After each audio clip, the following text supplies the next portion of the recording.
Welcome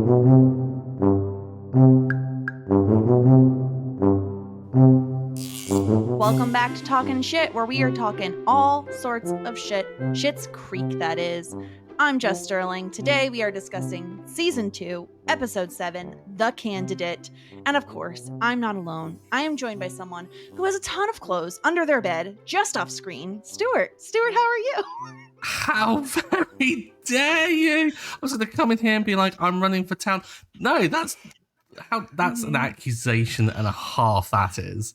I mean, we've already established whose car's cleaner, so I feel like it's well within my right to be the David in this equation.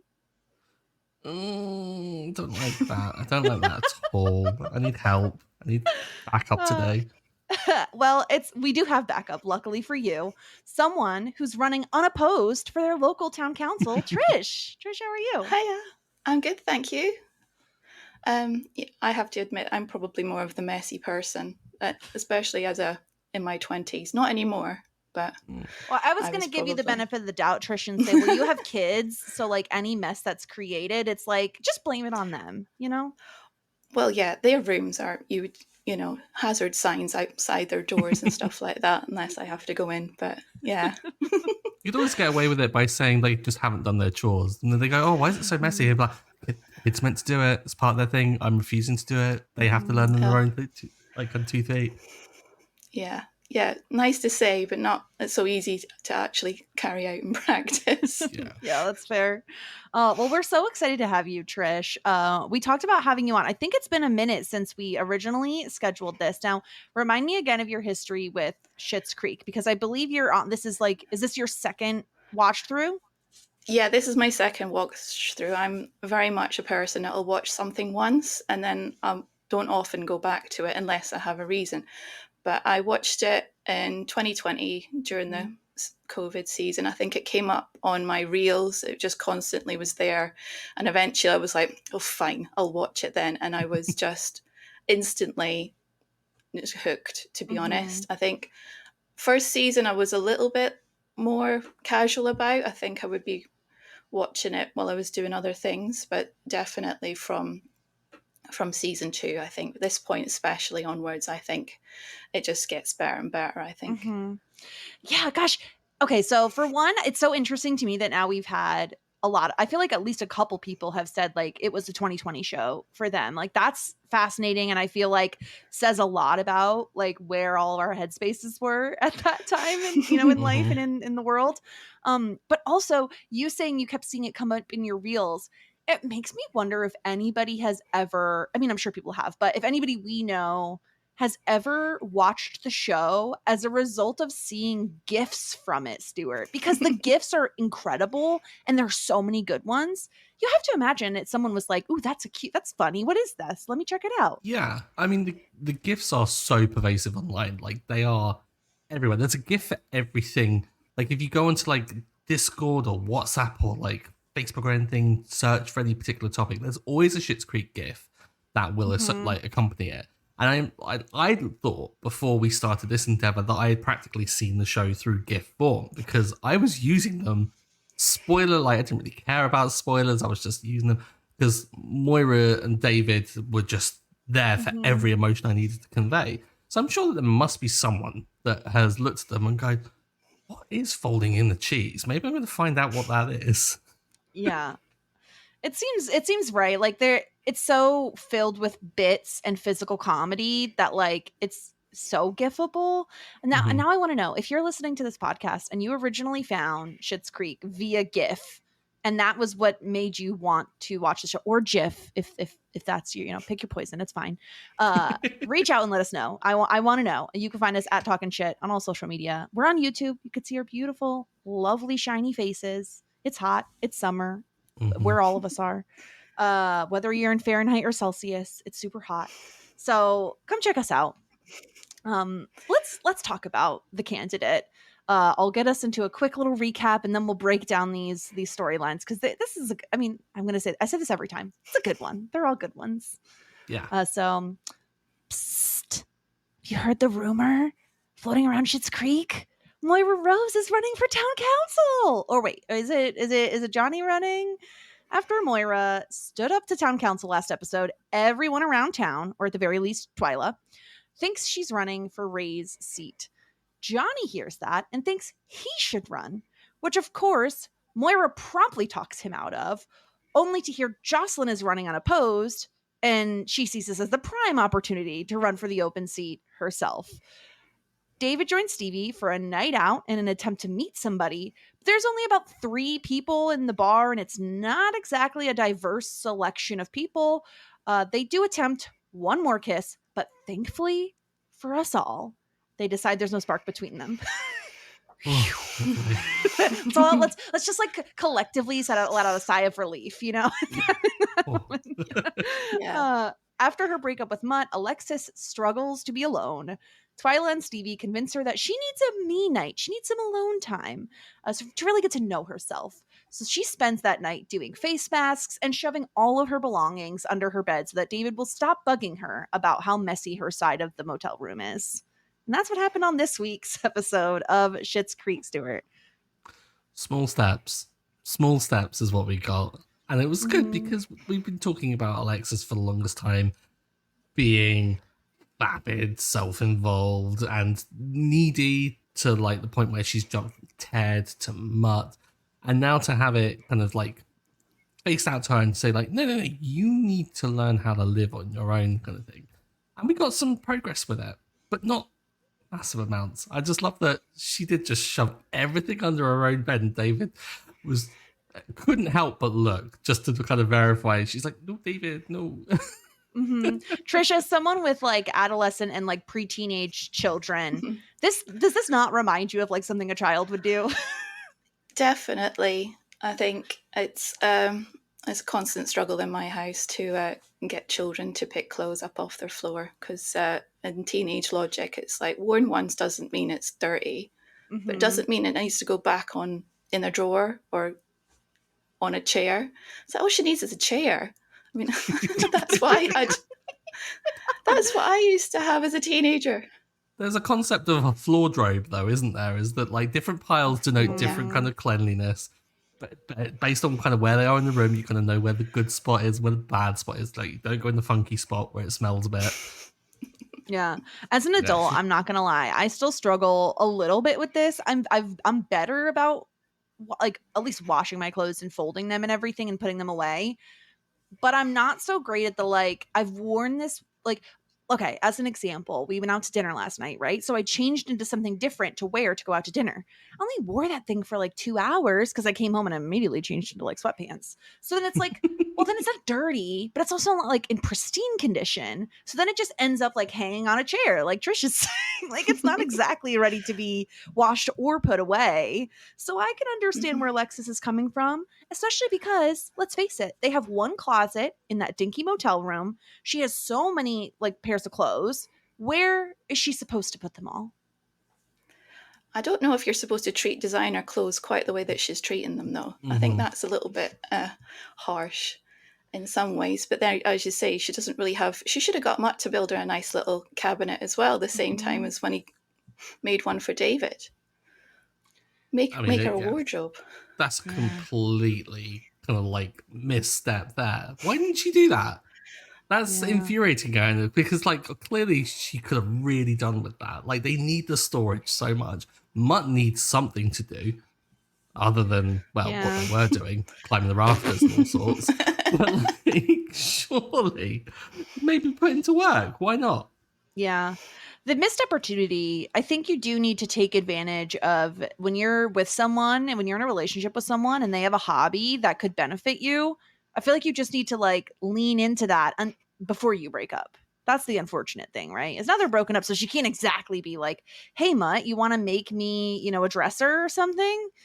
That's a little awkward. Would you have tolerated their relationship going on longer if it meant that she got a wardrobe out of it? I probably still would have been complaining, but at least Alexis would be benefiting. Yeah, fair play. Yeah. So there's that.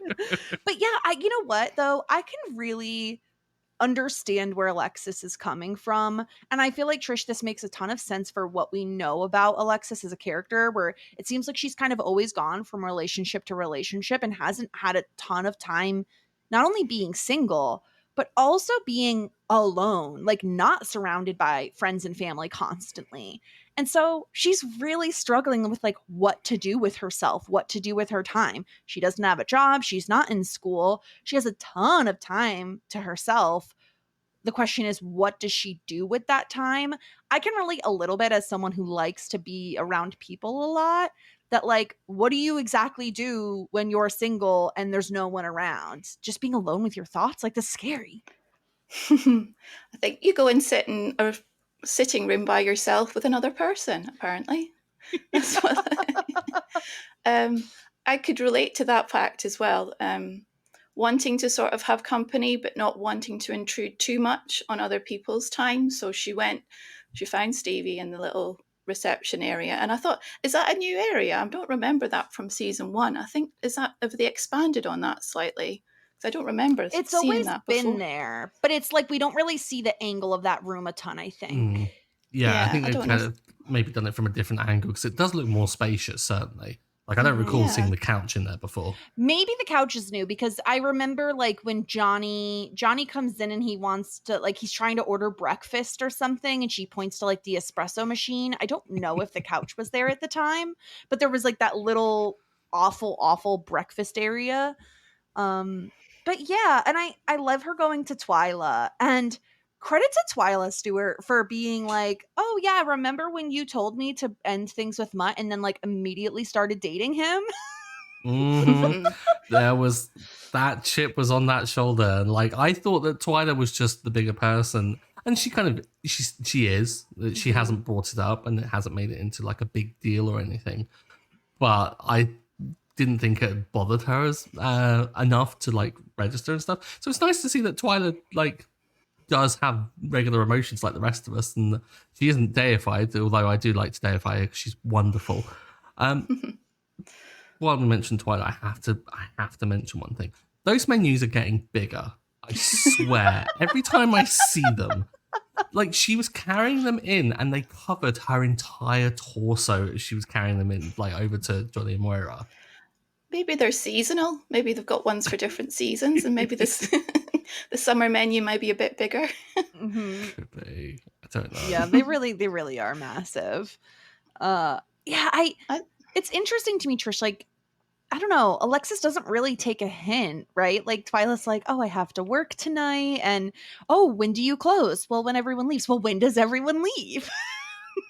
yeah, I think Twyla was very nice in this situation, and I think it was nice to see Twyla actually stick to her guns as well. Because whenever Jocelyn and Moira had sort of a similar sort of thing where Moira was trying to force the issue, um, Jocelyn couldn't really say no to her. But in this, Mhm. Twyla's able to sort of go, no, actually, you know, we're not there yet as friends. So I think I Mhm. think it's good for her, Hmm. and it's She good also, for Alexis. yeah, she also stood up. Well, not really stood up, but like she clarified with Moira when Moira was saying, "Oh, why did you think I would be such a good, like Hmm. representative of the town council?" She was like, "No, I heard a rumor that you had Hmm. stood up to Mhm. someone and were good." So That was Twyla's not one to really take things and like kind of just go along with someone else's narrative, which is really good. You would imagine that yeah. someone with Twyla's background would stand up for themselves. Yeah, I Mhm. think she's got as much of interesting a background as Alexis probably has as well, because all the things that Twyla sometimes says about her family and things and her friends is very interesting so far. It's like you just want to see the history of Schitt's Creek and all the other characters where they Yeah. were before. Yeah, it's Hmm. almost like this is like such a stretch, but it would be so funny to read like a Fire and Blood, House of the Dragon sort of thing, but Schitt's Creek edition, where it's like, please give me everyone's historical background and Just where all they're the from. background lore in just one Yes, giant novel. especially between Twyla and Alexis. I think both of them have such an interesting past. It makes for a very natural friendship, right? I mean, beyond the fact that it doesn't seem like there are a ton of people around that age group in town, it makes for a really interesting dynamic. But I really love and appreciate that the show isn't just making Twyla a one note character of like she's completely over the mud of it all. I like that she Mhm. brings it back and is like, actually, this is what happened. And yes, they're friendly, but she's not going to just go over to your place for a sleepover because you're lonely. Twyla recognizes that that's exactly what's happening, is that Alexis doesn't understand how to be comfortable in her own skin alone. And Mhm. I mean, not that I don't know, Stuart, I'm not always trying to take like life lessons from Schitt's Creek, but there is something in what Twyla is saying where it's like, you can't really be a good partner in a relationship until you're comfortable with yourself and you know Yeah. yourself. And so I love that we get that in this episode.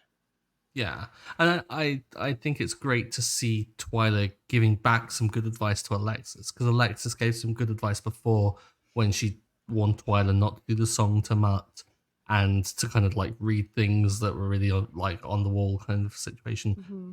But to return that and to afford Alexis the kind of generosity really of extending kind of this advice to her and just be like, no, you need to learn how to like live by yourself. Well, not live by yourself, but like enjoy your own company is essential and very generous of her. She didn't have to do it.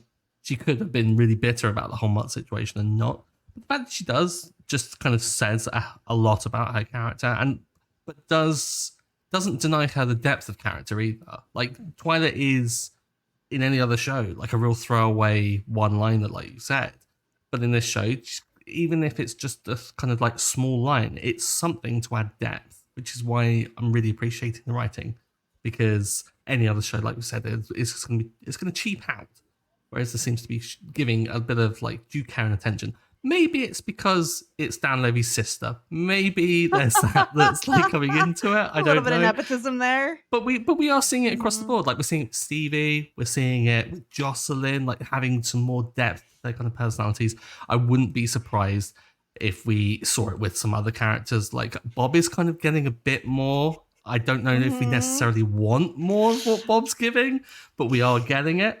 And I don't know whether we'll get more with other people. Maybe we'll get Wendy's backstory someday. Who knows? Maybe Wendy was taken by the like Saudi princes or something. Yeah, I also appreciate that, like, alongside, dimensionalizing our side characters, it does feel like this is a good growth episode for Alexis, in that she doesn't end up going to the bar with David like he thinks she will. He's certain she'll show up at the bar. But no, she does. She stays home. She cleans up the room a little bit as best she can. Again, she can't like invent spaces where her clothes can go. And she at least took all her stuff out from underneath his bed. So that's a step in the right direction. She could have folded it. Of course she could have folded it. But listen, one step at a time, Stuart. You can't have such high expectations for her.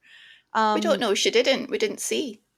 We just saw, you just lift the cover and it's just shoved underneath. It's all neatly stacked. Yeah, exactly.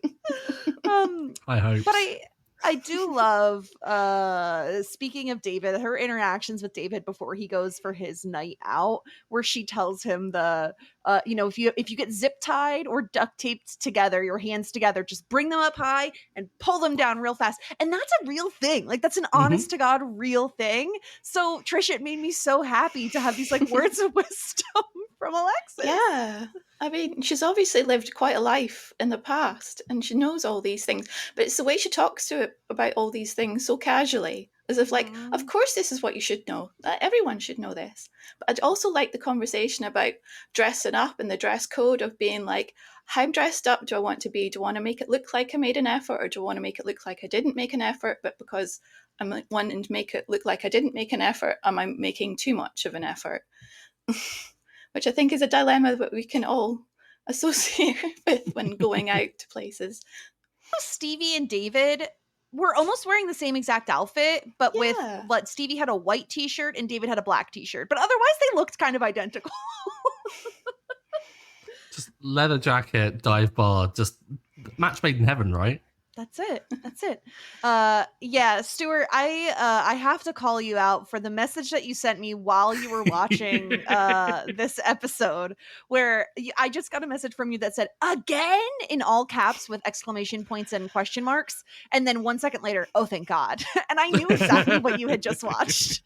You did no context. I really try to like keep opinions on the episode when I'm watching them for this podcast, but there are some times when I just explode and have to like vent to someone.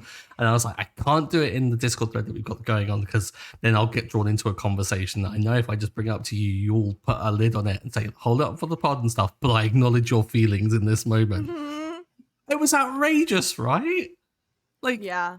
I see why they've done it.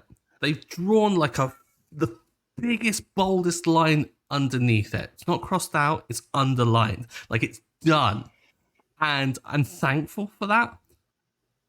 But in the moment, it put the fear in me because I was like, we're doing this? Everyone's telling me that this show gets better and better, and yet we're retreading this ground again? Oh, they know how to play with my emotions. I didn't like it as well. I didn't like how Stevie looked hopeful. Because, and I was just like, no, you're better than that. Stevie, you should be like completely like no as well, same as David. I didn't like that. Yeah, to me, at least in a meta kind of like looking at it from a meta perspective, it feels like they were putting a period at the end of the sentence of, no, this is done. It's not something our viewers have to worry about. It's over. And that's that. And I think that it's another way of poking at the joke of like, there really isn't anybody in this town for them to date. And so they're just going to hang out and have fun as friends. So, and maybe that's like incorrect or that's what I want to see. But I was at least, I wasn't mad at it because it was kind of ending that once and for all and making it so that we're not worrying about this anymore. You see, my memory of the whole thing as a whole is still quite fuzzy because I've only seen it once. So I was kind of like, I hope this is the last time, but I can't remember. But that's why I was thinking of like, no, but hopefully it's the last time, because I could completely forgotten that it happened, and I was, when they started leaning in, I was like, no, don't do it. And then we immediately shift back to regular Stevie and David back and forth with the let's play pool. Are you secretly a pool shark? And do you want a break? A break from what? She's like, this is gonna be fun. Yeah. Yeah. So I was really happy to see them have a night out, especially Stuart, because I think we've said this a lot recently, is it feels like, where's Stevie? Like, she hasn't really been in the show a ton. And I think we needed this. We needed the show to remind us of Stevie and David's dynamic and how much fun they could be on the show.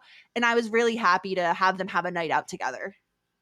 Yeah, if it was just the Stevie and David, though, I would have been quite meh, because it feels like Stevie is a B character to David's story and stuff. So to have Stevie and Alexis have the kind of moment where Alexis kind of walks in and Stevie just explains like, no, I took this job, but like, again, kind of adding a little more detail to Stevie and not making Stevie seem like a victim of Schitt's Creek. Like, yes, she lives there and she has the unfortunate kind of thing of growing up there. However, she elects to stay there because she's found a job in which she's comfortable.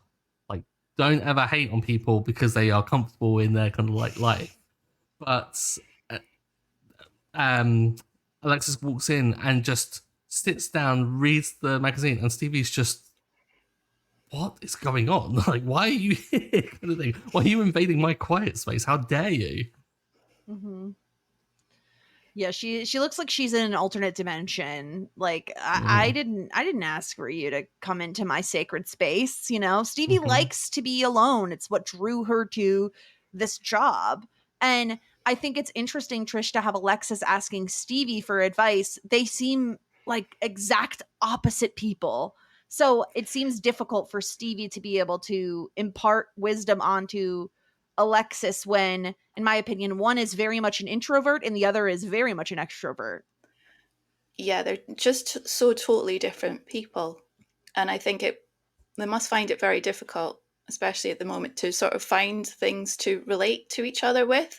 I would have think when the first arrived, Stevie would have had the impression of like, oh yeah, I know that type of girl and she's not going to be friends with me. So she just didn't even bother to try. But maybe this is Alexis's growth as well, because Alexis probably wouldn't even have bothered to try being friends with Stevie before as well. So this is maybe like a little bit of a reaching out olive branch type thing, but it did feel like it was, you know, if you work in an office on your own, if you've got your own cubicle and someone walks in and sits down beside you, but they don't talk. And it's just like, what are you doing? So that is an experience I've had in the past, and it was very odd.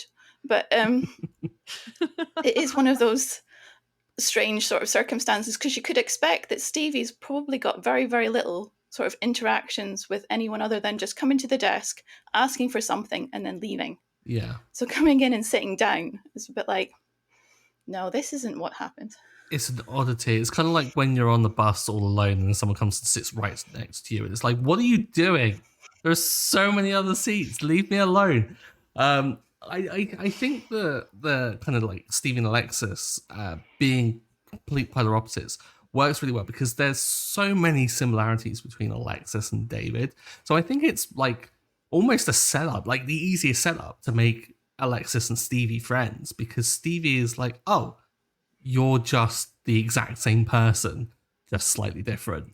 So I can see them getting on really well. But yeah, again, I think it's like you said, Trish, is that neither have really given each other the time of day to even bother, because they kind of probably prejudged each other. I certainly think there's some merit to that. Yeah. Yeah. Let's talk about Moira and Johnny, because this is interesting and hilarious. It's just, I'm trying to figure out exactly where Moira is coming from here, right? Because she hears the rumor from Twyla, oh, we hear you're running for town council. She says, no, of course I'm not. This puts the idea into Johnny's head.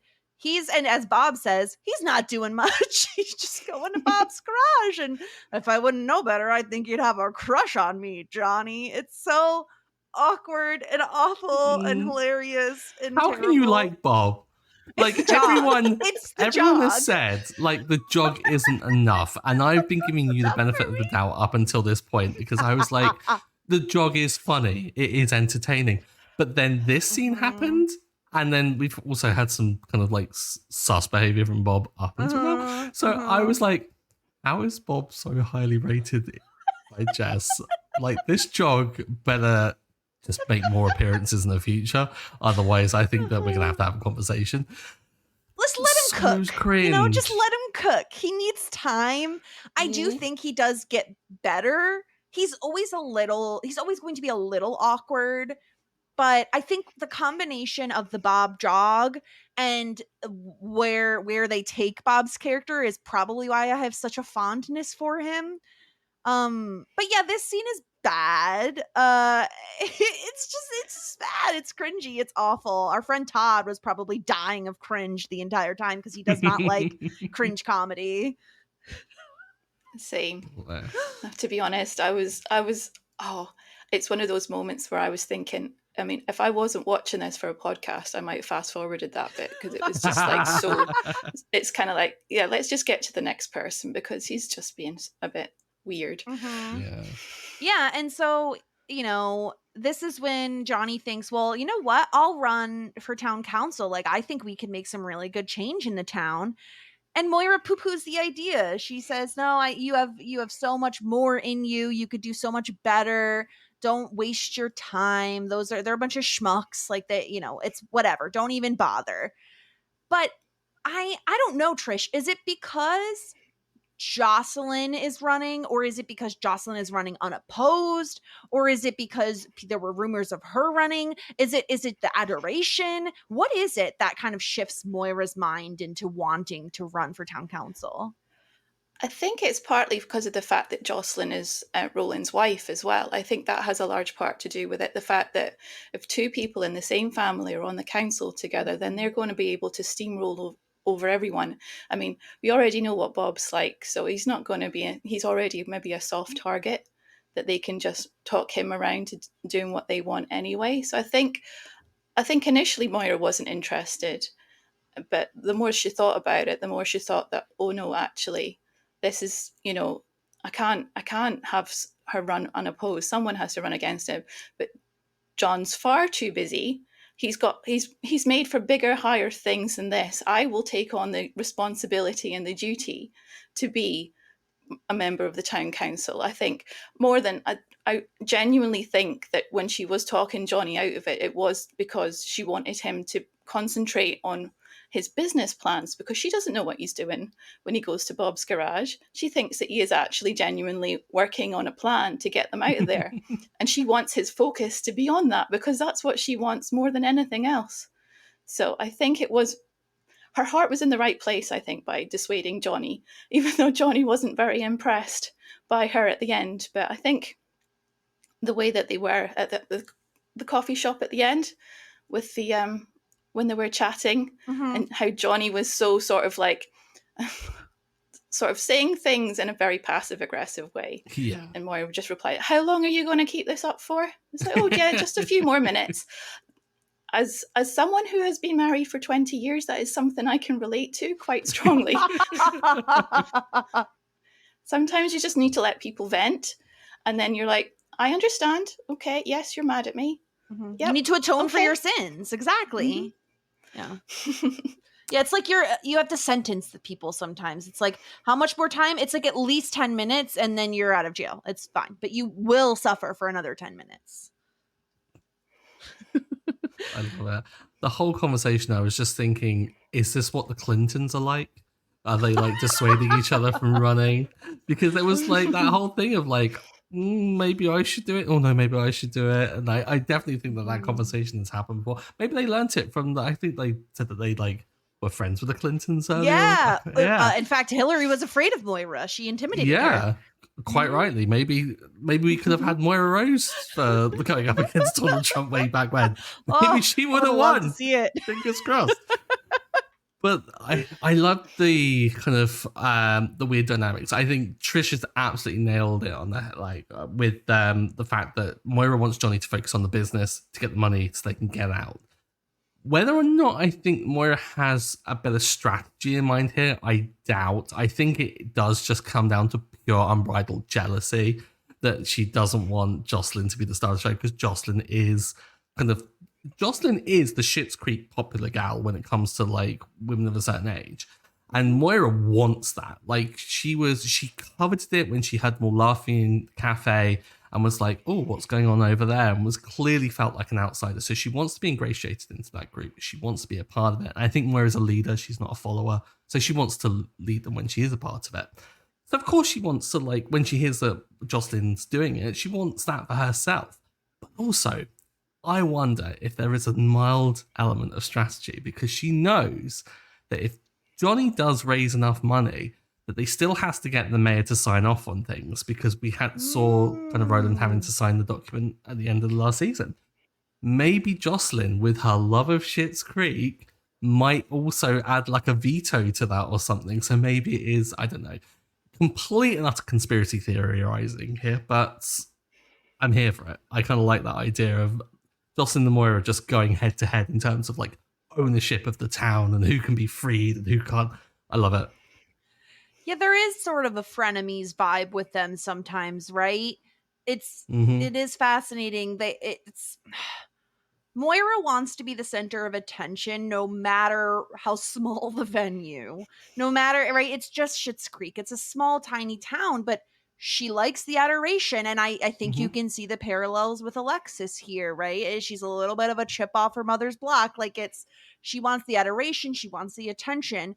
And already with the Jazzagals, it's what Jocelyn is running, right? She's the one who organizes the Jazzagals, and now she's going to get town council. And on top of that, I think the Roses don't always see eye to eye with Roland, and I think it is kind of scary to have the idea of, what do they say? They'll have a virtual monopoly on the town. So I could see that being the case, and let's face it, Moira must be a little bored at this point, right? She's a very passionate person. And why not, as Johnny says, kind of focus those passions and attention on doing some good for the town? I think it makes sense. I think it's a little bit Trish, I don't know how I would feel if I considered Moira to be at least a friend or at least like a close acquaintance, and I said I was running unopposed for town council, and my friend was like, well, guess what? Now you've got some friendly competition. I don't think I'd be very happy with them. I don't know. It's can't say I've ever considered the idea of running in some place of having a place of authority. As like my awkwardness would not cope with that too well at all. So I can see what you mean, though. The dynamic of the two of them are like saying, "Oh yeah, I'm unopposed," and I'm like, "No, you can't be unopposed. I will refuse to let you run unopposed." I mean, what's the point of that? So, because of course Ronnie's already on part of the council, isn't she? So she's quite. I think she was quite pro the idea of there actually being more competition for it, which is, I think, good. It's nice to see Ronnie getting more lines as well. Yeah, Ronnie was stirring the pot. Like you could, I kind of like it. I've been talking about Moira and Ronnie going head to head for a while now, and I think I actually kind of like this role a bit better. Just Ronnie being the one to go, no, you and you go head to head, and I'm going to watch from the background because Ronnie kind of I think lives for the drama a little bit, but also I think Ronnie is also looking out for the town council as well because Moira did a really good job.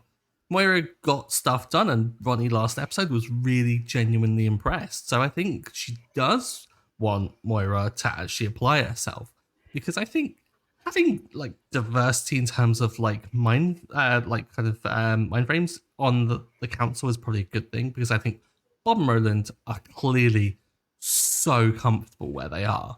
And I think Jocelyn will just play into that. I mean, she's someone that accommodates Roland as it is already. So like I can't imagine that she's gonna really kind of push him to do better.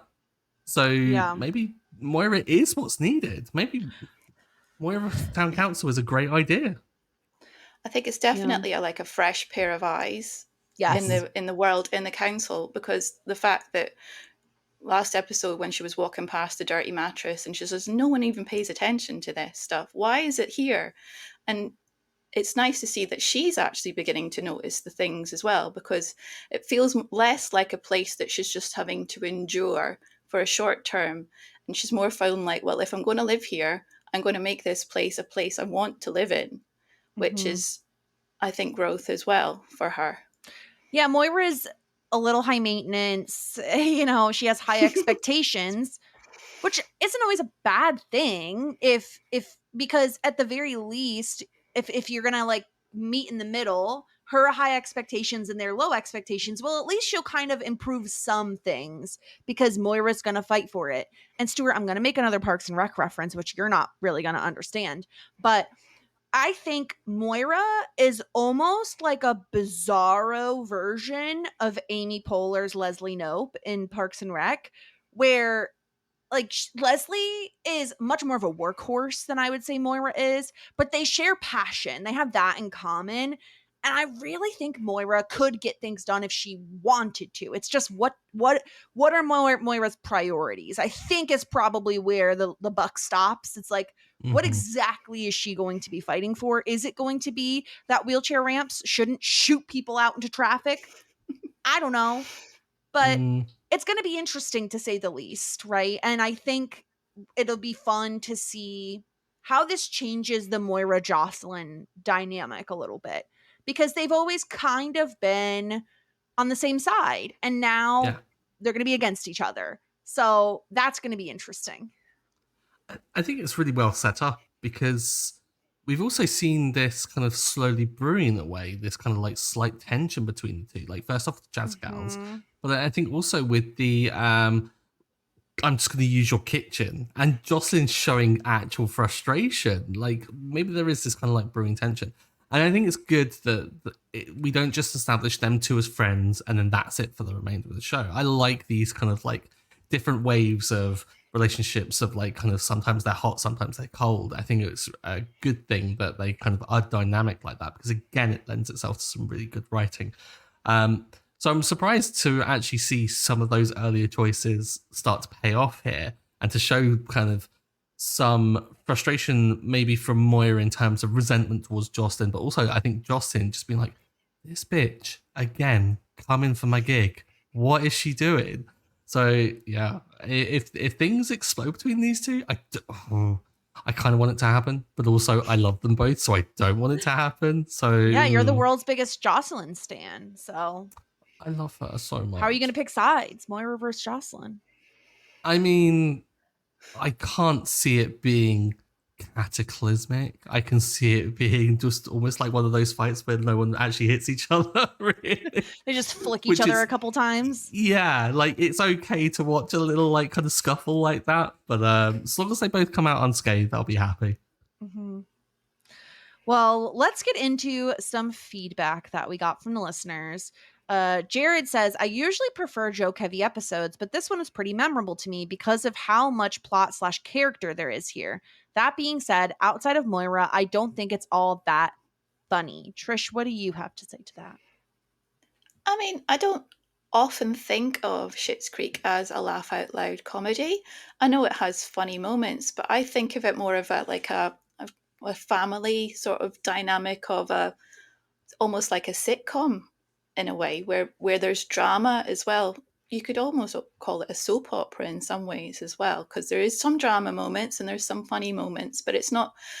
I could say, yeah, it's not a laugh a minute episode definitely, but I think it's character growth for all of them really. I would say. Yeah. I think that's entirely true because we've been saying like kind of typically before this, there's been like kind of real knee slapper episodes, and then there's been kind of more plot driven episodes that haven't been quite as funny. And I think this is the first one that not a great deal happens in terms of like there's not a massive amount of like things that happen in terms of like quantity, but in terms of quality, like we don't really get a proper decision on the town council stuff at all. It's just like kind of Moira deciding, kind of almost tagging along with what she'd done last episode. Then Alexis, you get her kind of just progressing through the whole thing of falling out of love with Matt and kind of them separating. And then David and Stevie, again, it's rehashing that, but it's just adding more depth. So it's more of a quality kind of aspect of it. And I think it's right in saying that it is certainly not a full-on comedy. And I don't think it should be judged heavily for it at all. I think it's really good that they are striking this good balance of just having a decent amount of laughs. Like this certainly wasn't not funny. I know what I'm trying to say. But it was still funny. It just wasn't a laugh riot. And I think that's great. I think the show can have episodes like this and it can work really well. Yeah, in my opinion, if you're going to have a successful television show, you need to be able to strike a balance between comedy and character growth. And it's not every episode is going to have a 50-50 split of both or, Mm-hmm. So I don't mind that we kind of take breaks from having these like laugh a minute episodes. Obviously, when I'm watching a show like Schitt's Creek, like a 20-minute comedy, I usually prefer the episodes that are really, really funny. But I like to see the Alexis growth here. So I don't judge this episode as harshly as I might other shows because it still feels like every scene has value at the very least. Aaron agreed with Jared. Go ahead, Stuart. I don't know. I was just going to really weird thing to say, but I was a huge fan of The Simpsons when I was younger. And the moment The Simpsons jumped the shark was when they started making it a comedy rather than exactly what this is, which is a family show, like a sitcom. When they started kind of just inserting jokes for the sake of it, betraying people's characters to insert jokes and stuff, that's when it went way off the deep end and lost a complete amount of quality of like the show's writing. But before that, it was solid gold. And I get that same kind of vibe from Schitt's Creek. I weirdly, it's not the same humor. I mean, kind of is in some elements. I'm seeing a lot of parallels between this and The Simpsons in a way. Different character like archetypes, but it's the same kind of situation. It's a kind of misfit family going through hardship and life amongst strange kind of circumstances, but ultimately they're a family that get on with stuff and they have their own lives and individual kind of like stories to tell. So yeah, I wanted to raise that little element. Well, Erin agrees. She said, not a very funny episode. I think my favorite part is Alexis's facial expressions getting better and better. I was also glad to see Twyla carrying a tinge of resentment. I was really proud of Alexis for being able to spend the night on her own. And Bob just stopped everything. Every single thing. Yes. The correct take. I can't help it. I'm a Bob apologist, okay? I'm a apologist. Apologist. No. There's something there? A bobagist? No. Jumping in before this becomes a thing. No. Bobologist. Apologist. Bobology. No. Okay, I'm That's back on what it. it is. I'm with you now. Yeah, I subscribe to bobology. Thank you very much. No. Bob needs to take a seat. And I don't even mean that in the jokey way. He does need to. All right, let's get into our ratings. Let's talk about who was simply the best episode this episode. And I'll go first this time. I'm going to give my point to Twyla. And the reason is I really wanted to give her my point last episode, but I didn't because there were just, again, there are like other characters that I was like, no, I think Alexis actually should get this point. But Twyla's long overdue for a point, in my opinion. And I was really happy that she stood up for herself, stood her ground, not once, but twice against 2 different roses. That is not a small feat. So Twyla is going to get my point. She was simply the best. Trish, how about you? As someone who doesn't really think about this moment until you asked me the question, I'm going to have to say Alexis. I'm going to have to say Alexis, actually. I think her understanding in herself that she's maybe never taken time to get to know herself, I think is a moment of realization for her. And I think the fact she didn't go to the bar, she didn't try and go and find a rebound straight away, I think is very good for her. And I think she's going to be, and she tidied up. She did. So yeah, it's Alexis for me. And Stuart, based on your facial reaction when I said my simply the best, I maybe know where you're going, but who's simply the best for you? She carried some really big menus. I've got to give it to Twyla as well. I kind of get resentful when someone takes my pick before I say it, because I'm like, oh, I'm not copying. But no, she totally deserves it. I thought I was doing you a favor because I always make you go first. So I was like, oh, I'll take the hit this time. I do prefer it because sometimes, like just mentioned, sometimes I just don't give it thought until this moment. I go, oh, crap. Who was really good this episode? And of course, it's always muddled. No, but for all the reasons that you said, Twyla stood up to 2 roses, held her own, and I will just mention it again, carried some enormous menus. So I've got to give it to her for the upper body strength alone.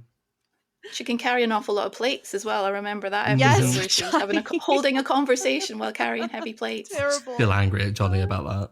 Yeah. Well, for the disgruntled pelican, I have maybe a controversial pick here, but I have to pick Moira. And I think if you look at look at the facts, okay, look at it on paper. She not only was like, husband, no, you shouldn't run for town council, but now I'm gonna run. But on top of that, she's like, oh, hey, my like kind of only friend in town. I heard you're running unopposed. Now I'm gonna run. It's like, okay, Moira, that's kind of mean. That's kind of bad.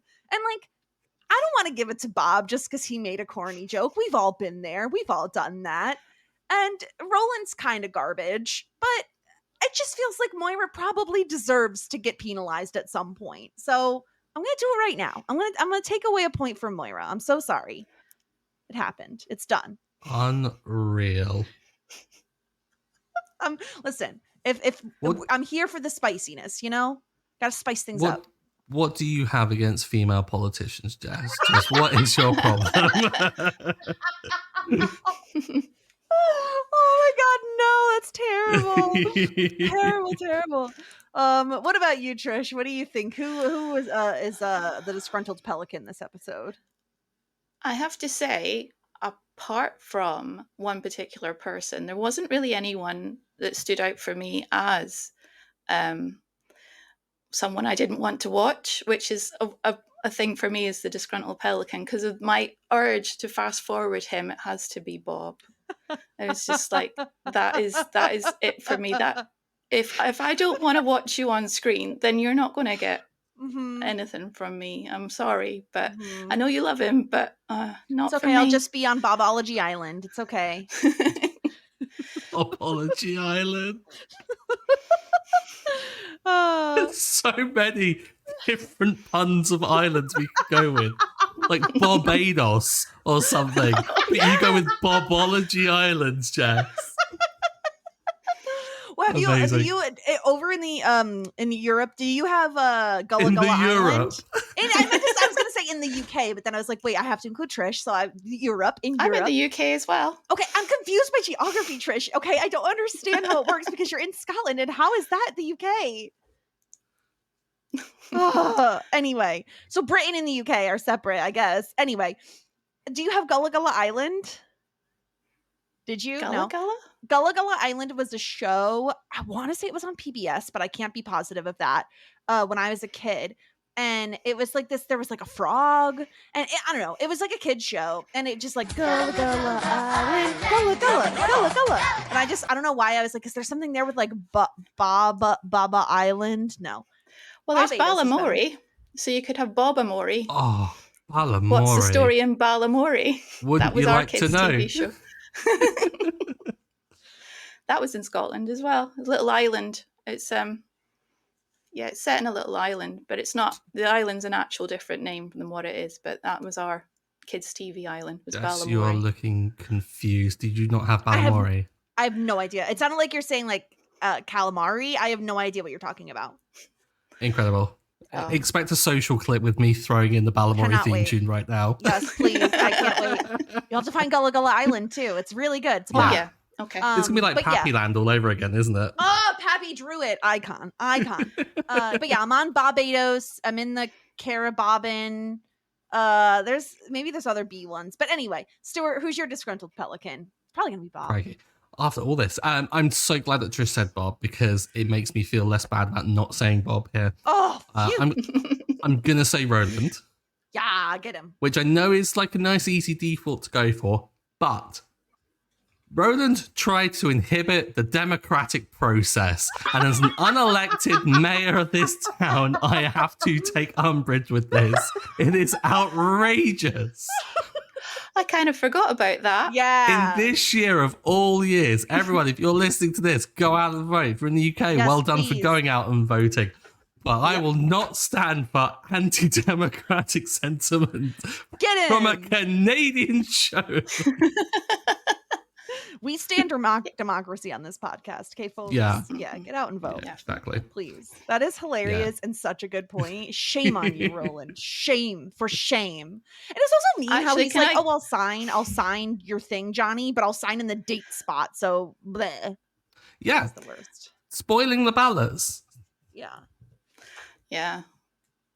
Because you don't really think about the fact of, why is Roland being so against this? But that is the reason why he's being against it, is because he wants his wife on the council. Of course he does. Mm-hmm. Nepotism. It's awful. That's like bad. Nope. All right. Well, let's get into the wig watch because we did get a pretty great wig this episode from one Moira Rose.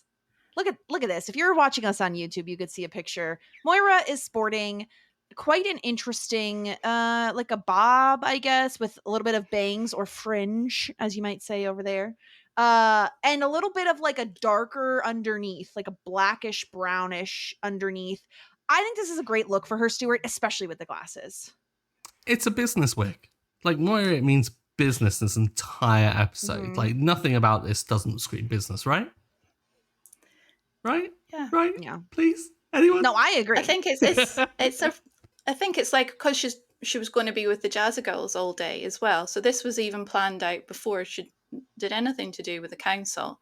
But it's her, I'm going to be surrounded by people who I want to admire me and like me. So I want to look my best. So I'm going to wear one of my best wigs. Mm-hmm.